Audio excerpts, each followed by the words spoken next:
à tous et bienvenue dans cette nouvelle vidéo. J'espère que vous allez bien depuis hier.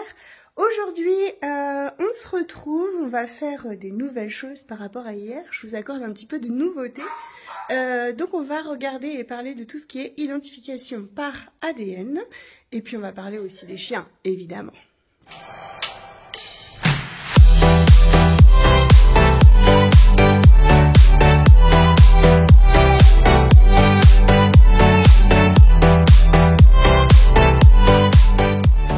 Je vais vous montrer ça, hein, ces petits bébés qui ont passé une... Oh oui, Scarlett, on n'approche pas.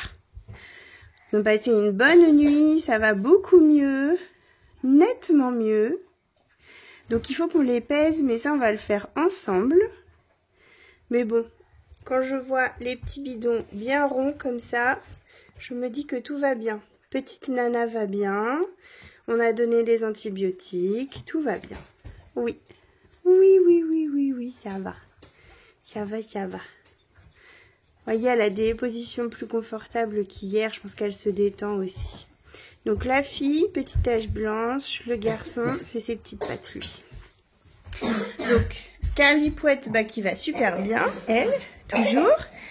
Et puis petite Guapa qui ne fait que grossir.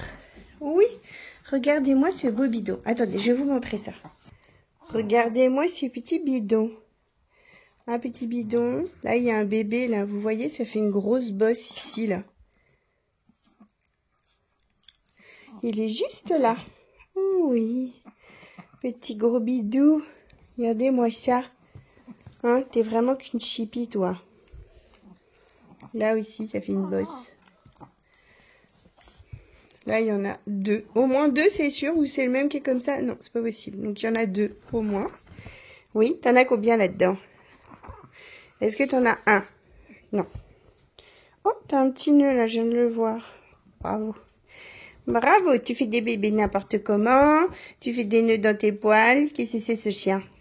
Qu'est-ce que c'est ce chien? Oui, ça gratte là. Oh oui. Oh oui, continue. Oui, ça gratte. Oh, mais tu fufu. Oh, petit nez blanc, t'es trop mignonne. Dis-moi ça. Oh là là là là. Ce gros bidou là. Ce gros bidou. Cool la vie. Ça va pas mal, a dit.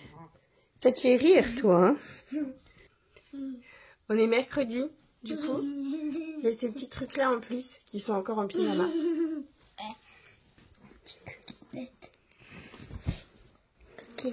Oui, c'est une coquine. C'est une coquine. Toi, je te surveillais comme le lait sur le feu.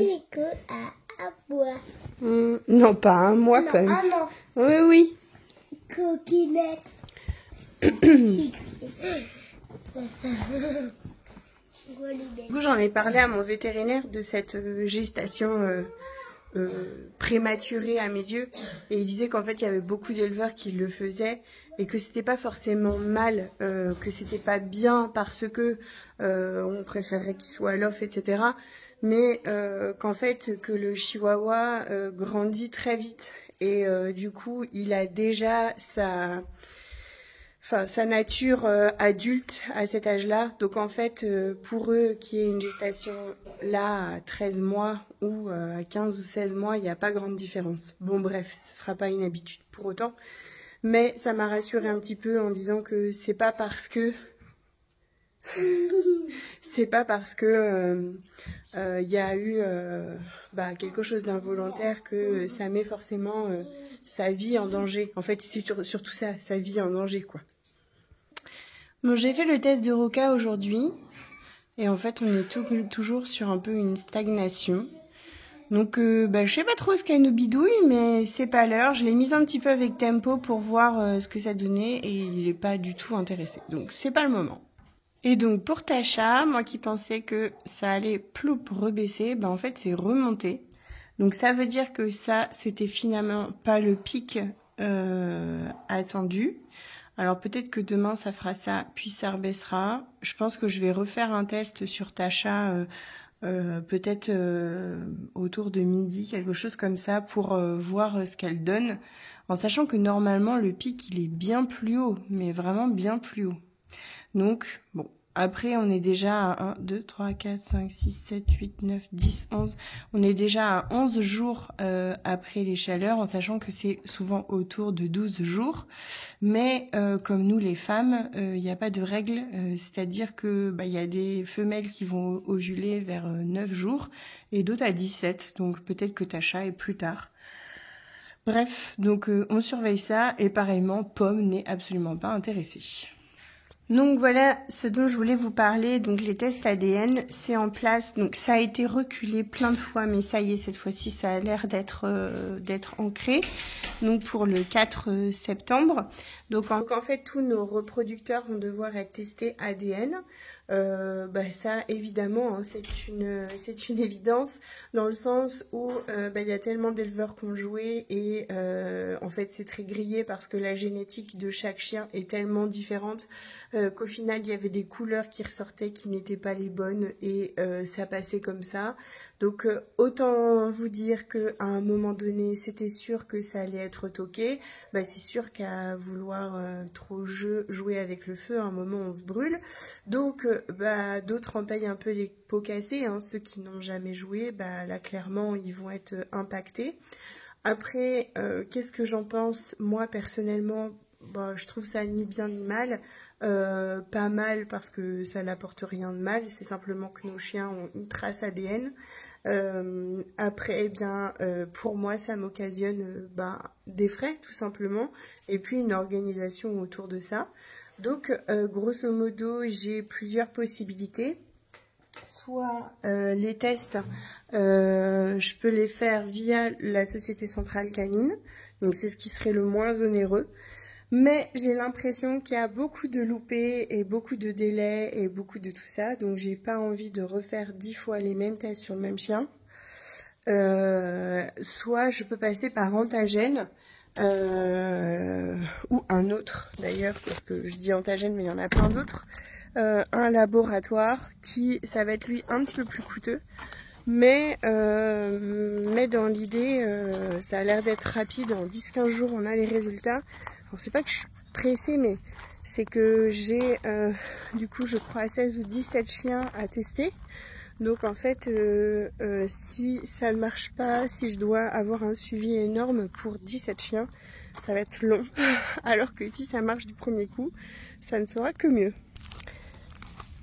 Donc en fait, ce qu'il y a aussi, je vais vous montrer les chiens pendant que je filme.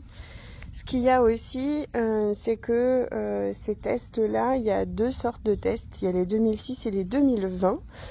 Si, admettons, j'ai un papa 2020, une maman, bon, pas le couple, mais une maman 2006, que le bébé est testé en 2020, il pourrait être affilié qu'au papa, mais pas à la maman. Donc il faudra refaire une batterie de tests.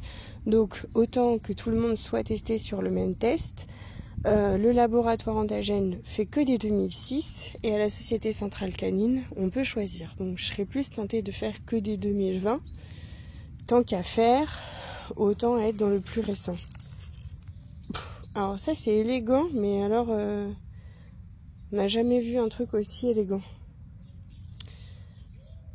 Donc pour vous dire, est-il intéressé?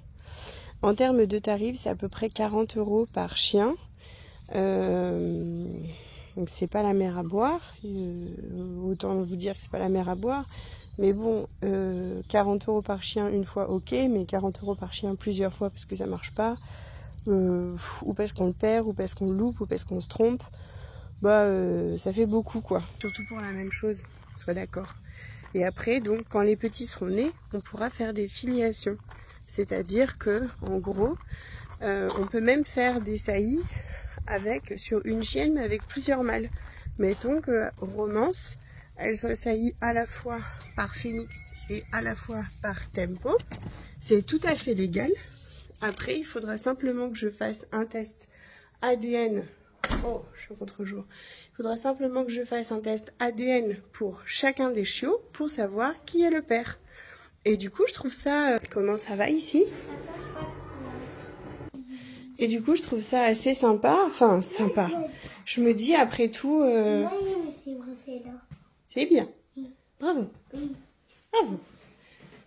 je me dis que ça pourrait être, je sais pas, un test, j'en sais rien, à faire. Faut absolument qu'on pèse ces bébés. J'ai appris ce qu'il faut. Donc voilà, vous entendez toujours pleurer Pomme, parce que Pomme est fou. Il aimerait beaucoup aller voir Romance ou Hermione.